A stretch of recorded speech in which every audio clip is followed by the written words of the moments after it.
Hello বন্ধুরা, আজ আমি দেখাতে চলেছি আমার কম্পিউটার। তো এই জায়গাটাতে যা বৃষ্টির জল পড়ে না, যার জন্য আমি এইটুকুর মধ্যেই সেটআপটা করে দিয়েছি কম্পিউটারটা। তো এটা আমি বানিয়েছি, প্রথমে ইট আছে, তারপর চালের বস্তা দেওয়া আছে, তারপর টেবিল কভারটা দেওয়া আছে।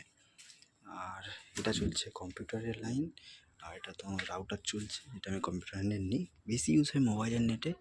তো আর এতে তেমন কিছু এখন আমি নিইনি, শুধু মাইক্রোসফট স্টোর থেকে দুটো গেম ডাউনলোড আছে, যেটা হচ্ছে ক্যান্ডি ক্রাশ আর বাবল শুটার, যেটা ইউজ করে আমার মা, আমি কখনো খেলিনি। তো এখন এতে লাগাবো আমি ইমুলেটার, আর কিছু ইউজ ছিল না। তো এই ডিসপ্লেটা, মানে ডিসপ্লে বলছি, মনিটর আমার অনেক দিন সাথ দিয়েছে, মিনিমাম 3 বছর। তো এখনও চলছে, 3 বছর, 2022-এ কেনা, এখন 25 হয়ে গেছে, চলছে। তো ক্যাবিনেটটাও সাথ দিয়েছে আমার, কিন্তু এসএমপিএসও দিয়েছে। আর বাদবাকি আমার একটা ভুলের জন্য মাদারবোর্ডটা খারাপ হয়ে যায়। তো আমি অনেক কিছু চেঞ্জ করেছি এর মধ্যে, সেটা আমি পরের ভিডিওতে বলে দেবো। তো এখন এই হচ্ছে আমার সেটআপ, এটাই হচ্ছে আমার সব কিছু। এখন আমি কিছু করিনি, তো পরের ভিডিওতে আমি সব বলবো কী করবো না করবো।